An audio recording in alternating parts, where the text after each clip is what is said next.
Avant de commencer cette vidéo, je voulais vous parler du jeu concours des 1000 abonnés. On a passé ce cap il y a maintenant un mois et pour fêter ça, j'organise en partenariat avec mapiècessurmesure.com un super jeu concours. Le lot, c'est cette Porsche 911 992 GT3 RS qui m'a été gentiment offerte par mapiècessurmesure.com et qui fait 90 cm. Pour participer, rien de plus simple, rendez-vous sur mon compte Instagram, vous trouverez une publication dédiée avec les 2-3 petites choses à faire pour tenter votre chance. Pour ceux que ça intéresse, j'ai un code promo sur le site mapiècessurmesure.com. Le code promo c'est JLS Drive 10, donc pour avoir 10% de réduction pendant 3 mois à compter de la date de début du concours. Sur leur site, vous trouverez des silhouettes murales comme celle-ci, mais vous pourrez également importer une pièce de votre choix ou concevoir directement avec leur outil en ligne une pièce sur mesure dont vous pourriez avoir besoin pour votre voiture par exemple. Je vous souhaite bonne chance à tous, rendez-vous sur Instagram pour participer et n'oubliez pas d'aller donner de la force à ma pièce sur mesure, c'est grâce à eux que je peux organiser ce super jeu concours. N'oubliez pas aussi de vous abonner à ma chaîne et puis je vous souhaite à tous une très bonne vidéo. Bonjour à tous, bienvenue dans cette nouvelle vidéo, bienvenue sur JLS Drive. On se retrouve aujourd'hui pour l'essai d'une DS4 e-Tense 225 chevaux en finition Rivoli. Tout d'abord, comme d'habitude, vous connaissez la chanson, n'oubliez pas de vous abonner à ma chaîne YouTube et puis de me donner votre avis sur le format en commentaire. N'oubliez pas aussi le petit like et puis si vous pouvez partager la vidéo, ça me soutient énormément. Donc comme je viens de le dire, aujourd'hui on essaye une DS4 e-Tense. Donc je rappelle encore une fois le modèle, DS4 e-Tense 225 chevaux en finition Rivoli, c'est un modèle 2023 avec 1800 km. C'est une voiture que j'attends d'essayer depuis très longtemps. Je savais que j'allais pouvoir le faire, mais je ne savais pas quand est-ce que je pourrais le faire. Et maintenant, c'est chose faite. Donc, je suis très content de vous proposer cet essai sur la chaîne. J'avais jamais essayé l'hybride, donc c'est une première expérience pour moi. Et je vais vous détailler tout ça aujourd'hui. La DS4, je l'ai déjà essayé sur la chaîne, mais c'était la version avec le 1,2 litre PureTech 130, donc la version full thermique en finition esprit de voyage. Je ferai peut-être une vidéo comparative des deux modèles. Mais aujourd'hui, en tout cas, c'est le modèle hybride rechargeable, donc e-Tense 225. La DS4, on ne la présente plus, donc c'est une compact premium un peu milieu de gamme de chez DS. DS qui est donc le constructeur haut de gamme, le constructeur premium du groupe Stellantis.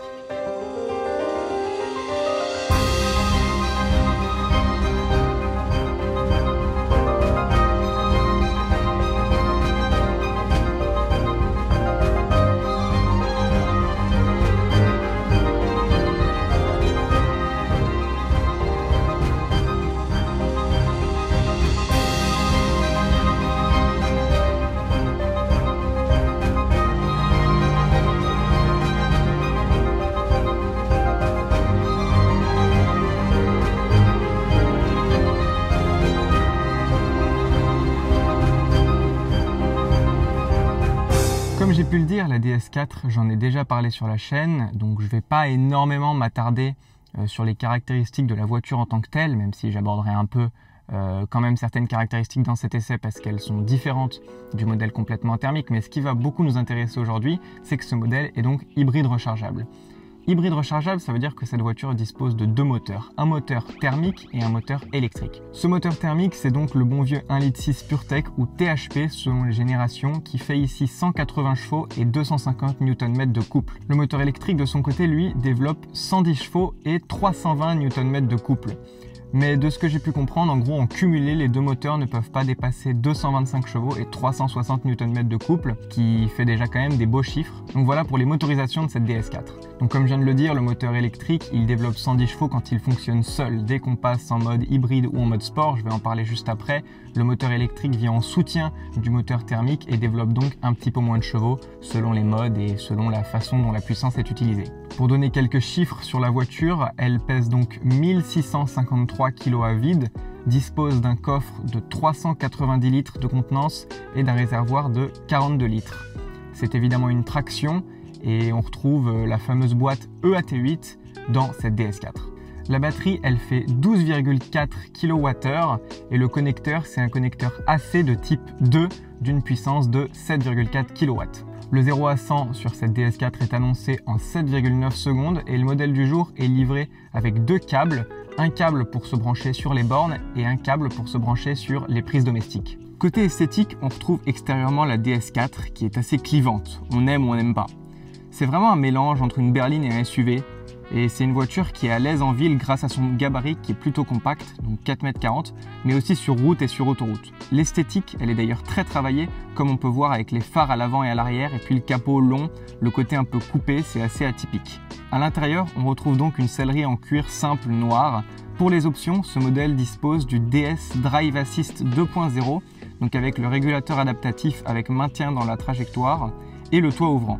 Avec la finition Rivoli, on a donc une caméra à l'arrière mais pas à l'avant, le système d'accès sans clé, le HUD vision tête haute et après tous les équipements d'une voiture traditionnelle en 2024.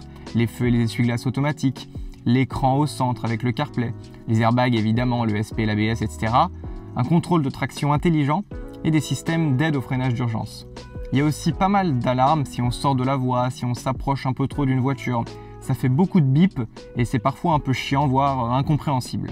Je vais maintenant vous parler de l'essai routier et pour avoir vraiment le plus d'informations possible sur cette DS4, je vous invite à aller voir ma vidéo sur l'essai de la version 1 litre de PureTech. Je détaille vraiment beaucoup d'aspects de cette DS4 dans cette ancienne vidéo. Et là aujourd'hui, je vais m'attarder un petit peu plus sur le côté hybride, même si je vais quand même évidemment, comme je l'ai déjà dit, vous parler des caractéristiques un peu routières de la voiture. On va donc commencer par l'hybridation, qui est un peu le cœur de cette DS4 e-Tense. Donc comme je l'ai dit, déjà c'est un modèle qui est hybride rechargeable et sur cette DS4, on retrouve 3 modes. Par défaut, on est en mode électrique. Donc en mode électrique, la voiture fonctionne à 100% sur le moteur électrique. Elle dispose donc, comme je l'ai déjà dit, de 110 chevaux et 320 Nm de couple et d'une autonomie de 55 km annoncée sur ce mode. Ensuite, il y a le mode hybride. C'est le mode qui va choisir entre les deux motorisations celle qui est le plus adaptée à la situation dans laquelle on se trouve. Si on roule en ville et puis jusqu'à 70 à peu près, la voiture va utiliser principalement le moteur électrique, mais dès qu'on sollicite un peu plus le moteur et qu'on appuie donc sur la pédale de droite un peu plus fort, ou alors qu'on s'élance sur des voies rapides, etc., là le moteur thermique se met en route et vient fournir la puissance nécessaire au déplacement de la voiture. Et par exemple sur autoroute, dès qu'on arrive dans une petite descente, dès qu'on soulage un peu l'accélérateur, le moteur thermique se coupe et on reste sur le moteur électrique. Donc voilà, il y a vraiment, la voiture choisit vraiment en fait entre les deux motorisations, celle qui est la plus adaptée en fait à la situation dans laquelle on se trouve. Et ensuite, il y a le mode sport. Le mode sport, le moteur thermique est tout le temps en fonctionnement et en fait, le moteur électrique vient fournir le surplus de puissance dont on a besoin pour se déplacer de façon dynamique. C'est un mode qui répond vachement bien et on dispose vraiment de toute la puissance et de tout le couple de la voiture. C'est un peu le mode, moi, ce que j'ai compris à choisir si on veut, entre guillemets, économiser l'électrique. Parce que si on se met en mode hybride, par exemple, mais qu'on roule à 60 sur des petites routes, par exemple, en fait, la voiture va utiliser toute la batterie et après, on n'en aura plus pour le reste du trajet, entre guillemets. Et le mode sport, il permet ça, en fait. Il permet un peu une meilleure combinaison. J'ai l'impression, on utilise quand même vachement plus d'essence, mais du coup, on conserve un peu la batterie et ça permet éventuellement, sur un long trajet, d'économiser de la batterie pour plus tard, par exemple si on arrive en ville ou si on veut garder de la batterie pendant plus longtemps, pouvoir repasser en mode hybride après. Cette façon de gérer, je trouve ça pas mal. Sur l'écran du compteur, on observe un diagramme d'ailleurs qui permet de voir un peu tous les échanges d'énergie qui se passent. Donc on voit quand la batterie fournit de l'énergie au moteur électrique, on voit quand le moteur thermique fait avancer la voiture, on voit aussi quand la batterie se recharge, donc ça se met en vert ou en bleu selon, enfin voilà, il y a un petit diagramme sur le compteur qui est assez bien fait pour voir un peu d'où vient l'énergie à l'instant T. À côté du sélecteur de vitesse, on retrouve un petit bouton B qui est en fait un bouton qui permet d'augmenter en fait la capacité de recharge de la voiture au freinage. Donc sur n'importe quel mode, quand on lâche les gaz, la voiture recharge, donc elle utilise l'énergie de la décélération, mais ce bouton B permet d'accentuer ce mode et donc là ça fait comme un vrai frein moteur un peu exagéré. Donc dès qu'on lâche les gaz, on sent que la voiture est ralentie et ça permet d'accroître la capacité de recharge de la voiture à la décélération. Pour ce qui est de la conso, ce qui intéresse tout le monde, je vais essayer de donner le plus de détails possible. Pour l'autonomie de la batterie en full électrique, c'est possible de faire 50 vrais kilomètres. Par contre, si on met le chauffage, par exemple, ça baisse assez vite à 45. Ensuite, pour une consommation en mode hybride sur l'autoroute avec de la batterie, la voiture consomme moins de 5,7 litres au 100 en ne dépassant pas 130 km/h. Avec la batterie pleine, il est donc possible de faire près de 300 km en mode hybride sur l'autoroute. Une fois la batterie vide, et ça je trouve ça assez intéressant, il faudra compter une consommation d'essence de environ 7,6 litres au 100 sur autoroute, à 2 avec des bagages dans la voiture. Ça évidemment en roulant entre 130 et 135 km/h au régulateur sur environ 250 km. Moi c'est les stats que j'ai pu relever. En dehors des autoroutes, la conso d'essence batterie vide ou peu utilisée comme avec le mode sport, elle sera plutôt de 8 à 9 litres au 100 selon le type de conduite. Côté temps de charge aussi, ça c'est super intéressant. Sur une prise domestique, il faudra compter 6h45 pour une recharge complète de 0 à 100%. Sur une borne en 7,4 kW, je crois que c'est ça, le temps de charge il est plutôt de environ 2 à 3 heures pour 100% de la batterie. Quand on a reçu cette voiture, le trip il avait été remis à 0. Donc depuis la mise en circulation de la voiture, elle a maintenant 1800 km et elle affiche une conso de 4,1 litres au 100 km avec l'usage mixte, donc autoroute sur près de 1000 km en mode hybride et le reste principalement en électrique. Pour parler maintenant des performances du moteur, donc la voiture elle marche vraiment très bien. On sent qu'il y a 225 chevaux et 360 Nm de couple, il n'y a rien à dire au niveau de l'accélération des reprises. La voiture, voilà, elle marche vraiment très bien. Et ce qui est bluffant aussi, c'est que même avec la batterie vide, en fait, donc il reste plus que les 180 chevaux thermiques du 1,6 litre PureTech, en fait la voiture, elle marche mieux que la version 1,2 litre PureTech 130, donc avec le 3 cylindres, il y a quand même 300 kg d'écart et pourtant, la voiture elle marche mieux avec le 4 cylindres de 180 chevaux évidemment qu'avec le 3 cylindres de 130 chevaux. Ça je trouve ça quand même rigolo, moi je pensais que ça allait être un peu similaire à cause du poids en plus, mais non, la voiture elle marche vraiment mieux, il n'y a pas photo à ce niveau-là. Et alors quand on a de la batterie, quand il y a le moteur électrique en plus, avec 225 chevaux, les reprises elles sont vraiment très bonnes, ça rend la voiture vraiment hyper agréable à utiliser. On a vraiment de la patate et ça c'est super cool. J'ai été interrompu hier par la surchauffe de la GoPro, donc je reprends. J'étais en train de dire, le couple de l'électrique, ça rend la voiture vraiment agréable à utiliser. Le couple, en fait, il arrive tout de suite, donc ça permet à la voiture de bien s'élancer. Et puis quand on appuie sur la pédale, les reprises, comme j'ai déjà dit, sont vraiment super bonnes. Mais en même temps, le combo des deux moteurs, donc le 4 cylindres et le moteur électrique, ça rend la voiture très souple, très lisse à l'usage au niveau de la motorisation, et ça c'est vraiment, ça la rend très confortable, très agréable à utiliser, aussi bien en mode électrique qu'en mode hybride. Pour continuer sur la partie cycle, donc le châssis, la tenue de route, les suspensions, la direction, CDS, donc c'est assez haut de gamme et c'est vraiment très bon. C'est, comme je l'avais déjà dit dans la première vidéo, un compromis, un châssis qui est vraiment typé GT.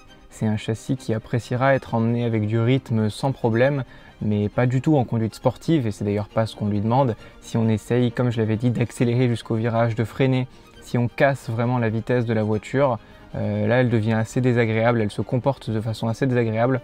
Par contre, si on l'emmène vraiment avec du rythme, on peut y aller, mais il faut essayer de garder le rythme, essayer d'avoir une conduite un peu plus coolée.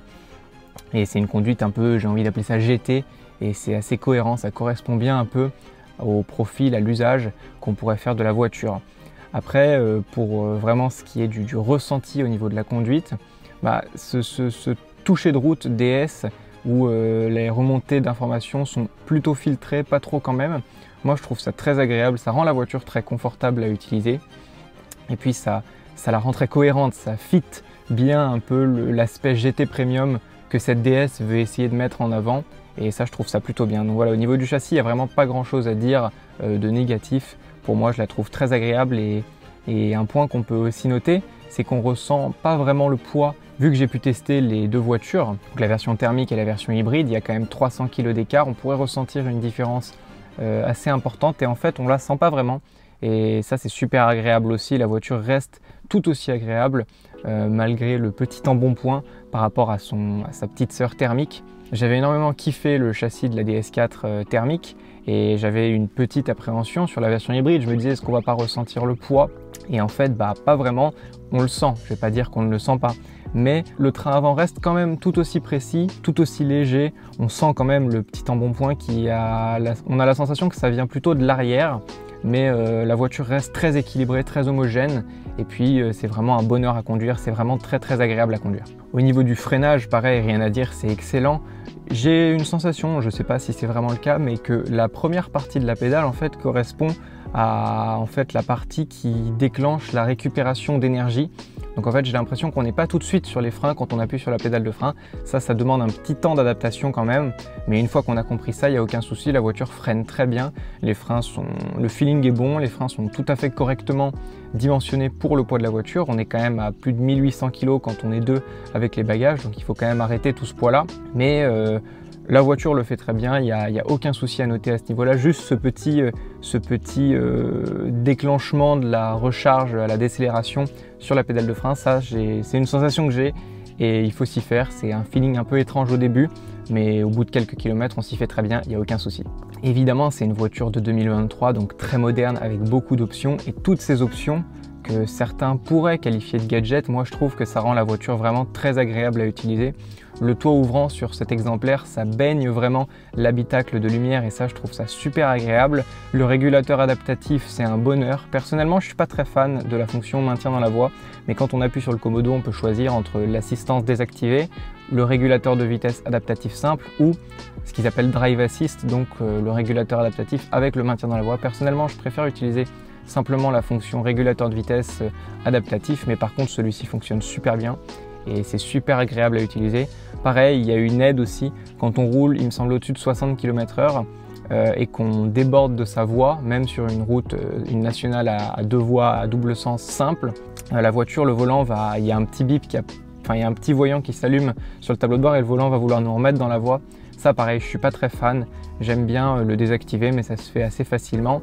Mais par contre, il y a quand même pas mal d'aides, notamment le détecteur d'angle mort, toutes ces petites choses, ça confère à la voiture un confort d'utilisation qui est très appréciable. Alors c'est pas le cas pour tout le monde, il y a des gens qui préfèrent les voitures un peu à l'ancienne, un peu simples. Je vois beaucoup de gens qui apprécient les 406, 407 dans les commentaires de mes vidéos et je comprends aussi, mais personnellement j'ai quand même un petit faible pour ces voitures qui sont très modernes, peut-être moins fiables, peut-être avec plus de problèmes, il y a plus d'électronique, mais là c'est pas de ça que je parle vraiment à l'usage. Moi j'apprécie vraiment toutes ces options qui confèrent un confort de conduite en fait assez exceptionnel. Maintenant, j'aime quand même bien avoir la main sur la voiture, c'est pour ça par exemple que j'apprécie pas spécialement le Drive Assist, mais quand on fait 7-8 heures de route, avoir simplement le régulateur qui est adaptatif, et ça c'est une option que je trouve super cool, c'est quand même très agréable aussi. Le bémol de cette DS4 e-Tense pour moi, c'est vraiment le volume de coffre. En fait, c'est une voiture qui a vraiment de super bonnes qualités routières, donc on aura envie de partir loin avec, de partir à plusieurs, et on va vite se retrouver bridé en fait par le volume de coffre. Alors je sais que c'est quand même quand on prend la gamme de haut en bas entre guillemets de chez DS, c'est quand même la deuxième plus petite voiture, donc c'est normal qu'elle n'ait pas un coffre de 700 litres. Mais comme je viens de le dire, elle a telle capacité routière, c'est tellement agréable de faire des bornes avec, même avec cette motorisation hybride, qu'en fait on se retrouve bridé par le volume de coffre si on voulait partir à 4 vraiment pendant un certain temps. Et ça, je trouve ça un petit peu dommage. Maintenant, voilà, ça reste la compacte de chez DS. En prenant les versions un peu plus grosses, le DS7, le DS9, on aura plus de coffres. C'est pas le même prix et puis c'est pas le même gabarit en ville, etc. Enfin voilà. En fait, le compromis taille, mais en même temps qualité routière de cette DS aurait quand même donné envie à son propriétaire de faire des bornes avec à plusieurs dedans, et ça sera quand même un peu compliqué à cause du volume de coffre. Mais en même temps, la DS4 thermique n'a pas non plus un coffre si gigantesque que ça. Mais quand on sait que le coffre de la version thermique n'est déjà pas gigantesque, quand on voit celui de la version hybride, on se dit qu'il est quand même vraiment très petit. Le deuxième bémol aussi, c'est sur le compteur au niveau de l'annonce des autonomies. À droite, on a la jauge à essence avec le nombre de kilomètres d'essence entre guillemets restant, et à gauche on a le pourcentage de la batterie et le nombre de kilomètres restants en électrique. Mais en fait ce nombre il dépassera jamais 50-55 parce que c'est le nombre de kilomètres restants en full électrique. Et en fait quand je me mets en hybride, ce nombre de kilomètres restants en full électrique il reste affiché. Et du coup ça veut un peu rien dire parce qu'en hybride je pourrais faire plus de 250 km selon l'usage, mais là la voiture va m'afficher, par exemple si je suis à 70%, elle va m'afficher 35 km.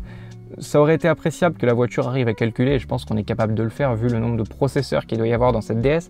Quand on passe en mode hybride, qu'elle vienne afficher, voilà, en mode hybride, il vous reste tant d'autonomie électrique avant que la batterie tombe en panne. C'est un peu ce qui se passe sur l'essence, ça s'ajuste.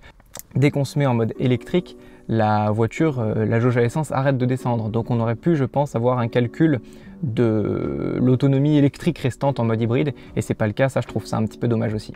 Pour conclure, je l'avais déjà dit dans la première vidéo que j'avais fait sur la DS4, mais je dirais qu'en tant que voiture, pour moi, c'est vraiment le top. Le châssis, l'agrément de conduite, le confort, les équipements, tout ça, ça rend la voiture vraiment super agréable à utiliser. Et pour moi, c'est vraiment un sans faute de la part de DS. Alors il y a des gens qui n'aimeront pas l'écran, qui peut être un peu compliqué, il y a des gens qui n'aimeront pas le design, ça c'est vraiment une question de goût. Mais voilà, en tout cas à l'usage à rouler, c'est vraiment une voiture qui est très appréciable à rouler, selon moi, en tant que voiture déjà. Et ensuite, en tant qu'hybride, hybride rechargeable de surcroît, pour moi c'est aussi un sans faute. C'est ma première expérience sur une voiture hybride, de quelque type d'hybride que ce soit, et je ne suis vraiment pas déçu. Certes, les vrais passionnés vont râler et puis il y en aura toujours pour dire que l'hybride de chez Toyota ou de chez Lexus, c'est mieux, c'est moins bien, etc. Mais moi, voilà, j'ai pu essayer cette DS4 e-Tense hybride rechargeable en 225 chevaux et je suis vraiment pas déçu en fait de la proposition que nous fait DS avec cette voiture hybride. On a des consommations qui sont cohérentes, qui sont raisonnables, on a une puissance qui est tout à fait correcte pour une voiture de cette catégorie. Et puis voilà, en fait, le tout est cohérent. L'usage qu'on peut avoir de la voiture est vraiment cohérent, c'est vraiment pertinent.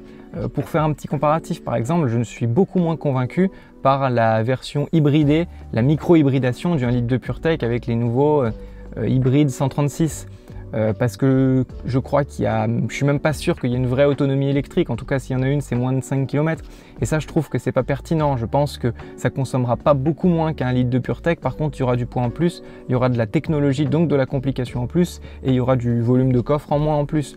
Ça, par exemple, j'en suis vraiment pas convaincu. Maintenant, cette voiture, on a vraiment deux voitures en une. On a une voiture électrique qui fait ça très bien pour un usage vraiment ultra citadin, ultra quotidien aussi. C'est vraiment pas pour espérer aller loin en électrique. Mais après, on a une voiture thermique qui, même quand on est que sur le mode thermique, reste très cohérente parce qu'elle a des bonnes reprises, parce qu'elle consomme pas trop et parce qu'elle reste super agréable à utiliser. Alors, le fait d'avoir deux voitures en une pour ce prix, avec ce niveau d'équipement, avec ce niveau de finition, bah moi, je trouve ça vraiment super bien. Le seul bémol, comme je l'ai dit, vraiment pour moi, c'est le volume de coffre. On aura envie de pouvoir faire des bornes avec cette voiture, mais on ne peut pas avoir deux voitures en une voiture électrique, une voiture thermique, avec en plus un coffre énorme. Forcément, c'est pas possible. Mais moi, je suis vraiment satisfait en tout cas de ce premier test avec une hybride rechargeable. C'est vraiment super bien pour moi et je pense que ça peut correspondre à pas mal de gens en fait. Je pense que ça pourrait être une bonne voiture pour pas mal de personnes. Maintenant, évidemment, il y a le prix qu'il faut prendre en compte.